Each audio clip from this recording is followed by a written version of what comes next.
Buenas tardes, espero que estén bien. La idea de este video breve es ofrecer algunas posibles claves de lectura para el texto Argirópolis de Sarmiento. Lo primero que hay que decir es que se trata de un libro que fue escrito, en realidad fue publicado en 1850 y que ofrece algo así como una utopía, un proyecto político y constitucional de Sarmiento, ¿sí?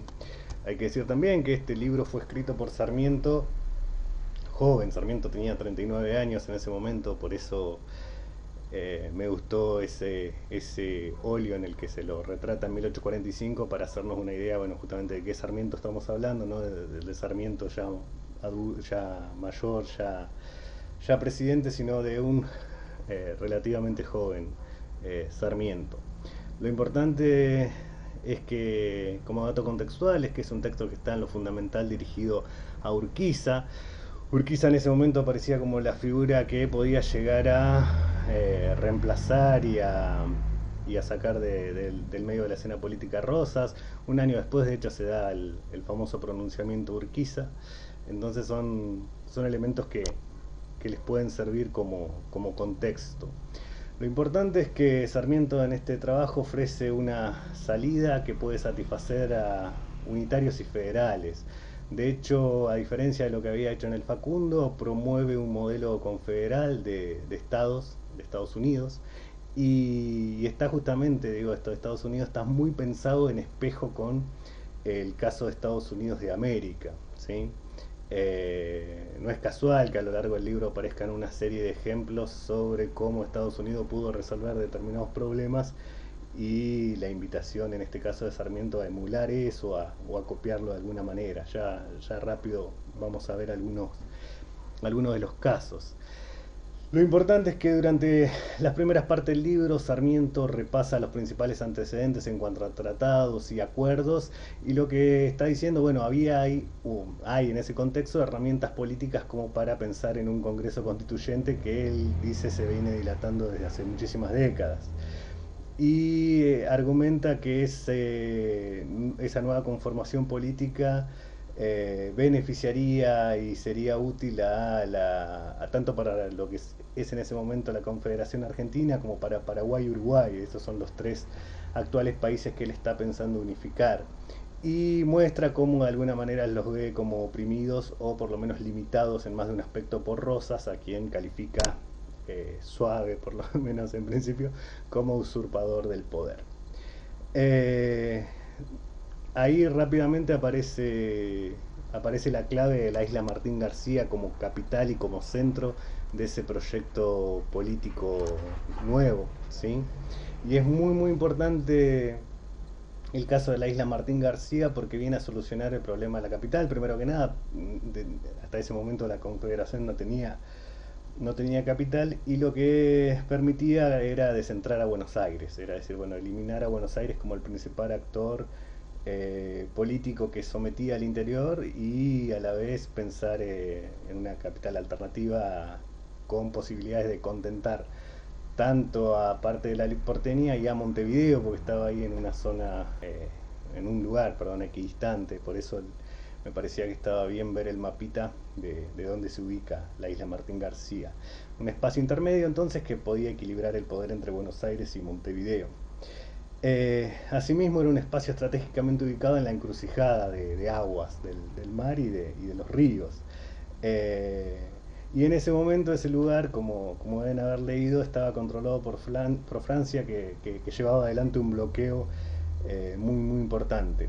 Y es interesante porque Sarmiento define a la isla Martín García como el cerrojo echado a la entrada de los ríos o la llave del país, justamente porque él piensa a los ríos y fundamentalmente a los ríos del litoral como las arterias del país en esa metáfora biologicista, podríamos decirlo así. Y es muy importante que acá, bueno, hay un ejemplo concreto de cómo estaba copiando el modelo de Estados Unidos, ¿sí? Estados Unidos había evitado la hegemonía y la supremacía absoluta de Nueva York, evitando nombrar la capital y había o había fundado la capital en Washington, allí había ubicado la capital.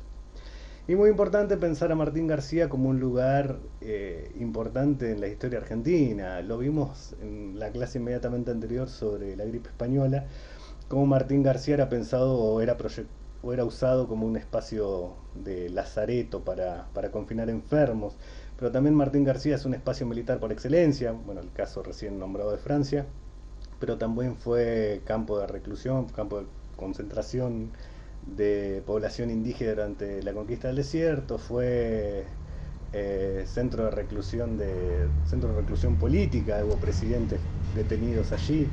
Entonces, eso, para seguir pensando más allá de esta clase puntual, la centralidad de Martín García. Después, algo bien interesante y que desarrolla el filósofo argentino Dardo Escavino, les recomendamos que si pueden mirar, hay dos lecturas bien interesantes. Una, el libro propiamente dicho de Escavino, que se llama Barcos sobre las Pampas, las formas de la guerra en Sarmiento, un libro, ¿no?, del año 93. Y por otro lado, un prólogo que hizo una de las ediciones de Argirópolis Escavino, que se titula La introducción, eh, Una nación para el océano, ¿sí? Jugando ahí con el famoso libro de Tulio Alperendongui, Una nación para el desierto. Entonces es una nación para el océano. Y ahí Escavino plantea algo muy inteligente, que es, bueno, la centralidad de las ciudades puertos en las ideas de Sarmiento, en el pensamiento de Sarmiento, como usinas de civilización. ¿Por qué? Porque las ciudades puertos garantizan el comercio y conectan justamente a los centros de estas ciudades con el interior, y a la vez son la puerta para la entrada y salida de productos de Europa. Muy interesante verlo en ese sentido. Dice Sarmiento en un pasaje: la riqueza de las naciones proviene de la facilidad de sus comunicaciones interiores, de la multitud de puertos en contacto con el comercio de las otras naciones. ¿Sí? Entonces ahí queda como claro. Bien, otra cosa u otro elemento bien interesante para pensar, y por ahí otra puerta de entrada al texto, es cómo Sarmiento plantea la necesidad de consolidar un modelo liberal para la articulación de la región con el mercado mundial, especializándonos en la producción de materias primas y alimentos. Bueno, en realidad él habla de materias primas solamente, y lo plantea en términos de las relaciones naturales de la Europa con el Río de la Plata. Dice en el texto que extracté: nosotros no seremos fabricantes, sino con el lapso de los siglos. No había acá industrialización por sustitución de importaciones todavía. Y con la aglomeración de millones de habitantes, otra idea central en el texto, que es esto de la necesidad de traer población externa, de traer inmigrantes, básicamente inmigrantes en masa. Y nuestro medio sencillo de riqueza está en la exportación de las materias primas que la fabricación europea necesita. Entonces ahí él plantea algo muy similar a la consabida idea de las ventajas comparativas, o la teoría de las ventajas comparativas, de que habría una ligazón natural entre importar productos manufacturados o industriales y exportar materias primas. ¿Sí? Y muy importante en este sentido la cuestión del mercado, central en el texto de Sarmiento, porque dice Sarmiento, bueno, es fundamental articular el interior con el mercado mundial.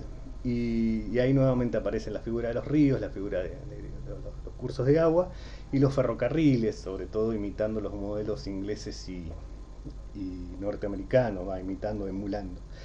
Y acá me acordaba de, cuando tengan oportunidad de leerlo, cuando lleguemos a esa lectura, Oscar Oslak, en su caracterización de la formación del Estado argentino, plantea como un elemento central la articulación de un mercado interno, ¿sí? Algo que por ahí uno en la caracterización de un Estado no suele darle tanto peso. Sarmiento lo está planteando como crucial, y es algo que después se retoma en la teoría clásica sobre el Estado. Y para terminar, y para no extenderme más, digo, hay otras posibles líneas de indagación o lectura. Muy importante, bueno, profundizar la necesidad de promover la inmigración masiva. Esto es central, la inmigración de europeos. Y otro elemento que es central y que por ahí se puede desplegar más adelante cuando tengamos clases más referido a ese tema, la idea de construir una barrera militarizada con los indígenas, ¿sí? Esto de construir una línea de fortines, líneas telegráficas y ciudades con colonos en armas en o sobre la línea del río Colorado, ya no el río Negro, ¿sí? Bueno, esa me parecía que eran algunas posibles claves de lectura que les pueden ayudar a revisar el texto de Sarmiento. Hasta luego.